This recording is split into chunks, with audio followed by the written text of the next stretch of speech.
Shalom, shalom, shalom, peuple de Dieu, bonjour à vous. J'espère que vous allez bien. Je suis ravie de vous retrouver ce matin dans notre matinale avec Jésus-Christ. Moi, ça va, par la grâce de Dieu. Dieu veille. Dieu veille. Donc, aujourd'hui, nous allons finir notre méditation sur les 7 mois je suis qui se trouve dans l'évangile de Jean. Donc là, nous allons voir le 7e moi je suis et Jésus nous dit, moi, je suis le vrai cep. Donc, toi qui n'es pas encore abonné à cette chaîne, je t'invite à t'abonner et aussi à activer la cloche de notification afin de recevoir les vidéos.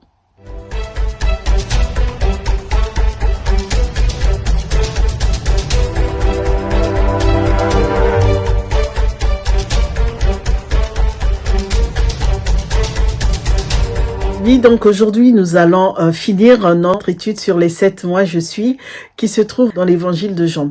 Donc le dernier moi je suis, c'est le 7e, c'est lorsque Jésus dit à ses disciples, moi je suis le vrai cep. Et nous allons lire dans Jean 15 à partir du verset 1 jusqu'au verset 4. Je lis la parole de Dieu.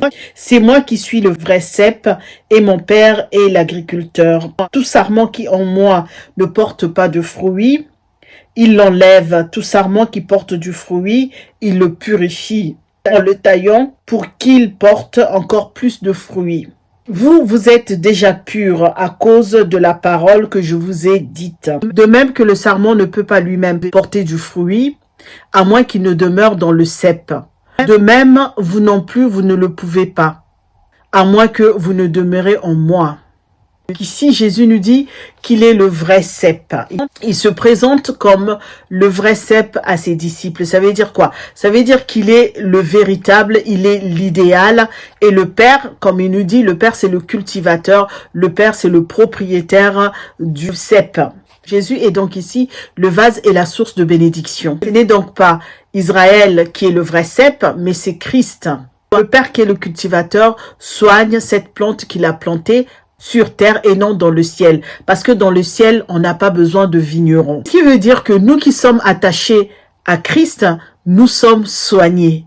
Nous devons être soignés. Et Dieu attend donc du fruit, du cep qu'il a planté sur la terre. Pour cela, nous devons faire aussi en sorte que notre relation avec Dieu soit durable et que notre vie spirituelle puisse toujours exister malgré les temps qui courent, malgré les difficultés, malgré les problèmes. Pour porter du fruit, il faut faire confiance à Christ, il faut faire confiance en Jésus. C'est ce que Jésus est en train de communiquer à ses disciples. Dieu donc qui est le cultivateur va nous tailler.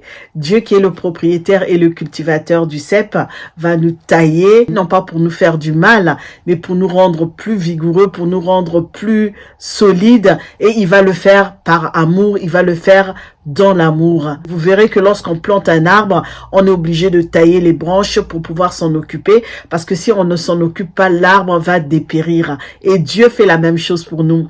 Et certains disent même que Dieu utilise parfois les épreuves. Dieu utilise les épreuves comme un outil pour couper toutes les impuretés qui nous empêchent d'être plus efficaces dans notre service avec lui. Et il le fait avec amour. Je reviens toujours dans ce livre. L'obstacle sera toujours un chemin. Les problèmes, les difficultés, les épreuves seront toujours un chemin. Parce que Dieu va ouvrir un chemin dans le désert pour toi et moi. Voilà pourquoi il est là pour tailler, pour couper, afin d'enlever les impuretés qui sont en nous. Pour qu'on puisse porter du fruit, il faut que les sarments soient débarrassés des branches inutiles, des branches nuisibles. Pour cela, nous aurons une éducation qui viendra de Dieu, une discipline qui viendra de Dieu.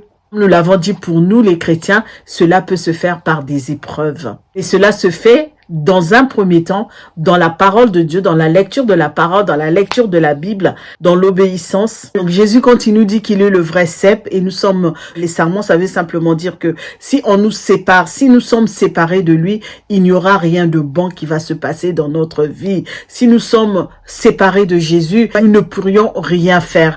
Voilà pourquoi il dit « Demeurez en moi et moi je demeurerai en vous ». Ça veut simplement dire que il y a ici 2 clauses impératives, une habitation mutuelle. Nous devons demeurer ensemble, être ensemble pour pouvoir bénéficier de la source de vie spirituelle et gracieuse pour nous qui sommes les chrétiens. C'est pour cela que les sarments doivent toujours être attachés au cep.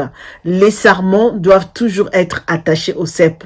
Toi et moi, chrétiens, croyants, enfants de Dieu, nous devons être attachés à Jésus-Christ qui est le vrai cep, le cep idéal, le cep véritable. Pour cela, nous devons reproduire les caractères de Jésus-Christ. Ce mot revient souvent dans nos méditations, reproduire les caractères de Jésus-Christ comme la sève qui coule vers le sarment. Assez rapidement, voilà ce que nous devons méditer. Nous avons déjà vu ce thème. Nous sommes donc à la fin de notre méditation. Toi qui n'es pas encore abonné à la chaîne, je t'invite à t'abonner et aussi à activer la cloche de notification.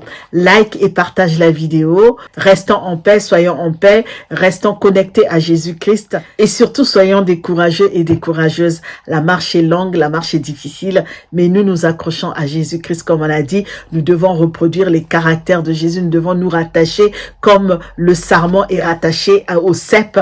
Nous devons rester attachés à Jésus-Christ.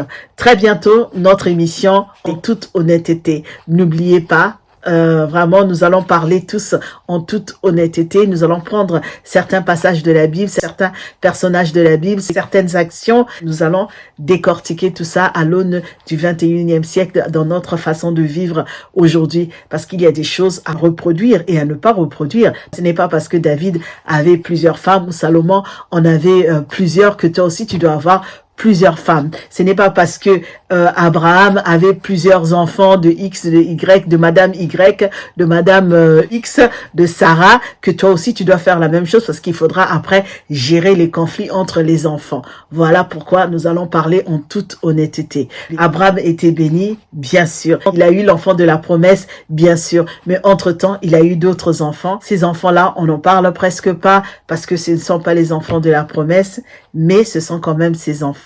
Je voulais aussi vous dire que durant toute cette semaine et peut-être la semaine prochaine, nous allons parler de nos enfants. C'est la rentrée scolaire, voilà.